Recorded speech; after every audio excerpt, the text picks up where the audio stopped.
Selamat datang sahabat Kebun Sud. Hari ini, kita akan mengarungi kisah menarik tentang pestisida nabati dari daun gamal, senjata alami yang dapat membantu kita melindungi tanaman dari serangan hama dan penyakit. Sebelum kita mulai, siapkan teh hangat, duduk santai, dan jangan lupa tekan tombol like, subscribe, dan aktifkan lonceng notifikasi agar selalu terhubung dengan video terbaru kami. Selamat menyaksikan. Bayangkan sejumput hijau dari alam yang menyatu dalam harmoni, melindungi kehidupan di kebun kita dari serangan makhluk kecil yang nakal. Daun gamal adalah pahlawan senyap di balik layar, menawarkan kekuatan alaminya untuk menjaga tanaman kita tetap sehat dan produktif.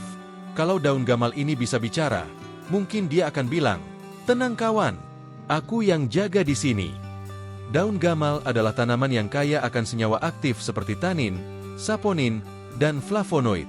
Senyawa-senyawa ini dikenal efektif dalam mengendalikan berbagai jenis hama tanaman, membuat daun gamal menjadi pilihan alami yang ramah lingkungan untuk pestisida nabati. Ekstrak daun gamal ini efektif dalam mengendalikan hama pada berbagai stadia larva dan nimfa. Jenis hama yang dapat dikendalikan antara lain ulat gerayak, kutu daun, dan wortel. Pada stadia larva, misalnya larva ulat gerayak, senyawa aktif dalam daun gamal dapat mengganggu sistem saraf dan pencernaannya, mengurangi kerusakan tanaman. Kutu daun dan wereng pada stadia nimfa juga bisa dikendalikan dengan baik oleh ekstrak ini. Bayangkan saja, hama-hama tersebut seperti tamu tak diundang yang datang makan-makan di kebun kita. Nah, dengan ekstrak daun gamal ini, kita bisa bilang, "Maaf, pesta ini untuk tanaman saja."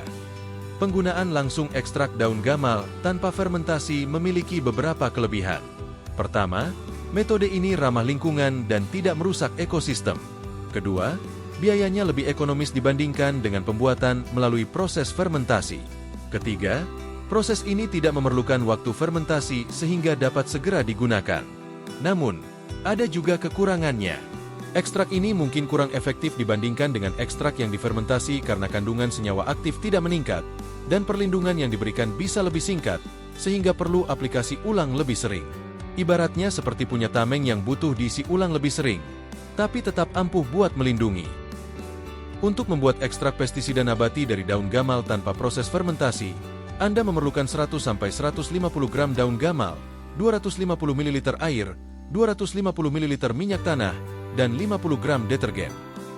Langkah-langkah pembuatannya sebagai berikut. Pertama, hancurkan atau blender daun gamal segar bersama air hingga menjadi larutan homogen. Setelah itu, saring larutan menggunakan kain halus atau saringan untuk memisahkan ampas daun dari cairan ekstraknya. Cairan ekstrak ini kemudian ditambahkan dengan minyak tanah dan detergen, lalu diaduk hingga merata. Penambahan minyak tanah dan detergen bertujuan untuk membantu ekstrak menempel lebih baik pada permukaan daun dan batang tanaman saat disemprotkan, serta menyebar secara merata. Bisa dibilang, minyak tanah dan detergen ini seperti super glue-nya, biar hama nggak bisa kabur. Ekstrak pestisida nabati dari daun gamal ini dapat langsung digunakan untuk melindungi tanaman. Cara penggunaan: campurkan seluruh ekstrak pekat ini dengan 10 liter air dalam alat penyemprot. Sebaiknya lakukan penyemprotan pada pagi atau sore hari untuk menghindari penguapan yang cepat dan memastikan pestisida menempel dengan baik pada tanaman. Semprotkan larutan secara merata ke seluruh bagian tanaman, fokus pada area yang sering terkena hama. Ulangi penyemprotan setiap 7-10 hari atau sesuai kebutuhan. Anggap saja tanaman kita sedang mandi pagi atau sore, biar tetap segar dan terlindungi. Dengan cara ini, Anda dapat memanfaatkan daun gamal sebagai pestisida nabati yang efektif dan ramah lingkungan. Semoga informasi ini bermanfaat dan membantu Anda dalam menjaga kesehatan tanaman secara alami. Jangan lupa untuk like, subscribe, dan share video ini jika Anda merasa informasi ini berguna. Terima kasih telah menonton, dan sampai jumpa di video berikutnya. Salam hangat dari Kebun Sud.